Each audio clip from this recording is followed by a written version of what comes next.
You're listening to TGIF Geocaching Radio.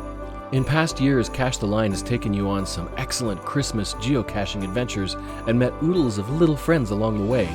This year, the daily adventure continues up until Christmas, but from a slightly different perspective. So listen in and join us on this audio adventure. Geopodmas Day 2 begins now.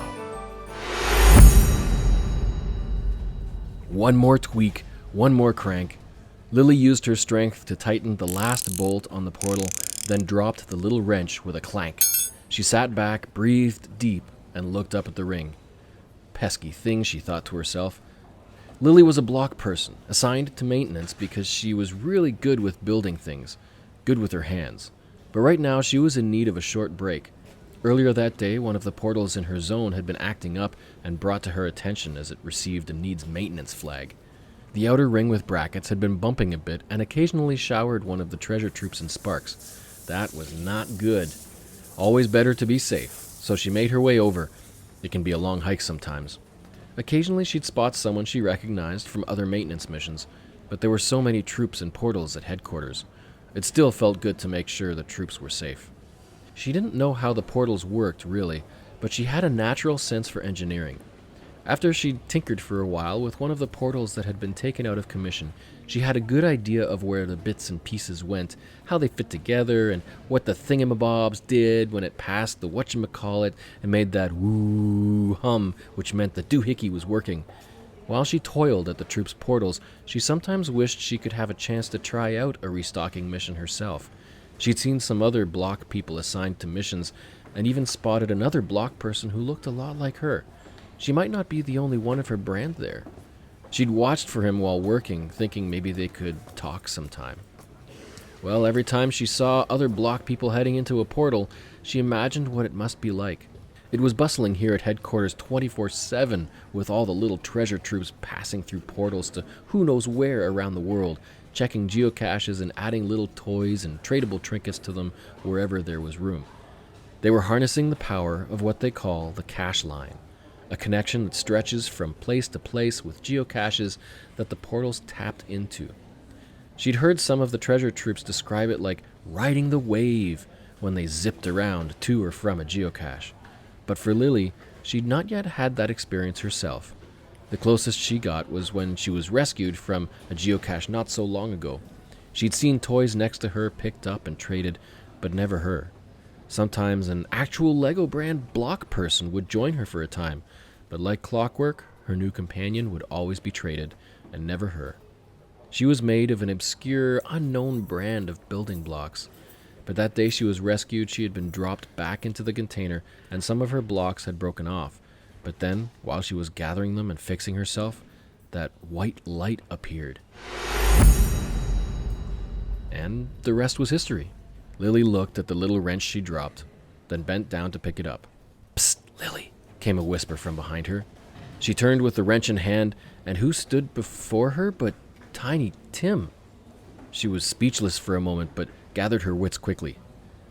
"Tiny Tim, pleasure to meet you," she stammered while she stretched out a hand to shake his. Tiny Tim, being a very polite and magical puppy ornament, lifted his paw to shake her hand. "Nice to make your acquaintance too," he responded.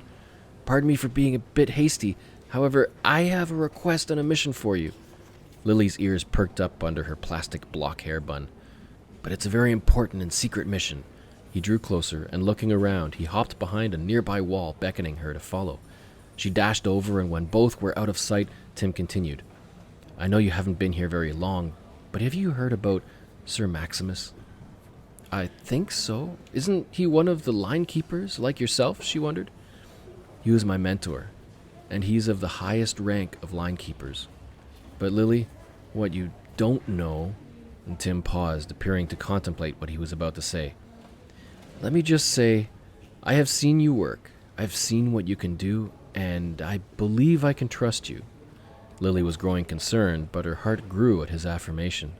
Tim continued, "What you don't know is that he's gone missing. As keepers, we've been given a great responsibility with these magic red hats." Tim tilted his head, letting the white ball at the end of his hat, what humans call a Santa hat, fall and bobble around a bit. They adapt to whoever dons it, and allows us to ride the cache line almost without limit. So I've been using it to bring some cheer by making a human geocacher friend and playing some fun geocaching games to help spread some holiday goodness the last couple of years. But when he found one of these hats himself recently, I had to keep a close eye on him while he discovered its powers. I don't know how it actually got there for him to find, but what I did know is that it couldn't stay there. When I returned to headquarters with it after the human had used it far too much, I learned from other line keepers that Sir Maximus had disappeared. It was then I realized the hat's owner. It must be his. This was a lot for Lily to take in. First, the rank of linekeeper here at headquarters was a rare and veiled one, so to meet Tiny Tim was a very big honor. But Sir Maximus, at the highest rank here she'd ever learned of, and Tiny Tim's mentor, it really had her thinking more about these headquarters, about how big and vast this organization must be, where and when it began, even who was in charge. The words were fluttering around in her mind, and Tiny Tim could see how much she was processing the information. "Lily," he continued. She refocused her eyes and looked at him squarely. "I need to know if you can help me. I need to find him, but he could be anywhere. Do you think it's possible to build a navigator disc that could hone in on him? Could it perhaps be trained like a hound after sniffing his hat to detect if he's somewhere nearby?" Lily thought hard. Knowing what she did about the portals and now a little more about the keeper's abilities, she had a thought. A tricky one, but could it be done? The portals took the treasure troops to geocaches that had room for tradable items. So, I can't build a navigator disc, but what if you could get a hold of one to take with you?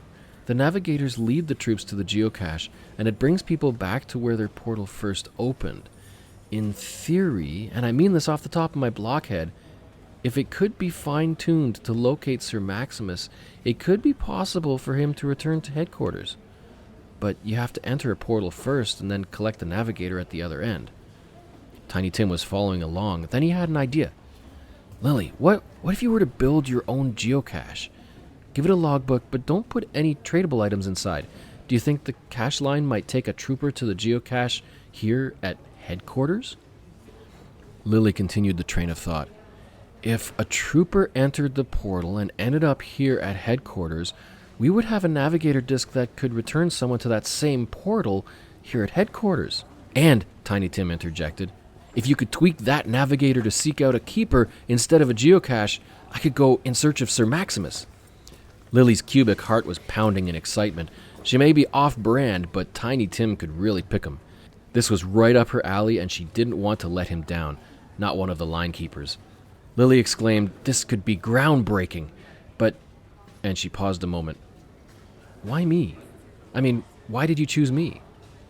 Tiny Tim's tail was wagging up a storm, but quickly calmed.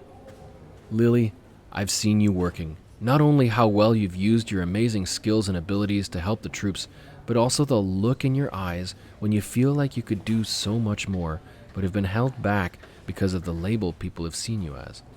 Your label may be off-brand, and people may see it and think you're just a knockoff and not the real thing. But anyone who looks past your label, they will see how unique and valuable you really are. Much more than a label. The ones who don't are missing out on a real gem. And look at you. You're not seeing brands and labels here. You are helping others with their missions, whoever they are. You are one essential cog in this vast machine, this one body and team of troops. Everyone has a part, everyone plays a role, and everyone is important. We're one big team, and we still have a lot of work to do. So keep it up, because no one can do what you can do. And we're only getting started. Right?" Lily understood now. She had been wanting to be that toy in a box, hoping to be picked up one day to have meaning and be loved. But on another day, it could mean being left somewhere else. Another box, traded for another toy. Here, it was truly something else to be part of this place, where brands and labels meant nothing, where she could be helpful and useful, enabling other troops to use their own strengths in their missions to bring happiness and fun to people out there in the world. Lily straightened her back, cracked her finger blocks carefully, and said, "I'll need some tools of the trade." Tiny Tim made some staffing adjustments and cleared a quiet spot for Lily out of the way of activity. She collected an assortment of tools and items with which she could construct a small geocache container. The warehouse at headquarters was well stocked as far as the eye could see with geocaching-related things, but all she needed was to make a small container, give it some camouflage, a notepad, and a pen. It didn't feel right, though, making a container and leaving so much space for more things, so empty. But she felt that perhaps the portals would tune into that feeling. Maybe that's how they tuned in on the vicinity of geocaches that needed more things inside. Lily was so focused on constructing the geocache and was about to place the last piece of camouflage decoration on the container when she heard a voice say, "Can I help?" She spun around, and there, looking at her, was another block person, the one she had seen in passing on other maintenance tasks, who looked similar to her, but was one of the troops assigned to restocking missions. "Oh, hi, She was startled and totally didn't expect to see him. "I'm Lyle," he said. "I hope I'm not being too forward, but I've seen you occasionally and always admired your dedication to your work." If Lily could blush, she would have. She managed to eke out a, "Thank you. I'm Lily." "Hi, Lily," he smiled, as much as plastic blocks can smile. "Help," she spoke awkwardly. "Oh, right, this geocache," he said. "I've seen many, and this looks great. Are you going to be hiding it somewhere?" "Well," Lily wasn't sure how much she could say. "Yes, here, sort of." "Well, whatever your plans with it are, let me help." Lyle picked up the pad and tossed it in. Then the pencil, and tossed it in. Then he lifted the lid, and Lily took hold of the other side, and together they slid it over the top of the container. "Teamwork cache," they said at the same time, smiling, and chuckled. "Well," Lyle said, "I'd better get back to work. It was wonderful to finally meet you." "You too, Lyle. Let's do this again sometime." Lily thought that was kind of a cheesy line, but hey, it was honest, and it was her. And she was feeling especially bold right now. Lyle winked and headed off back to his portal. As Lyle left, Tiny Tim returned. He took a seat next to Lily, looking at her, tongue panting.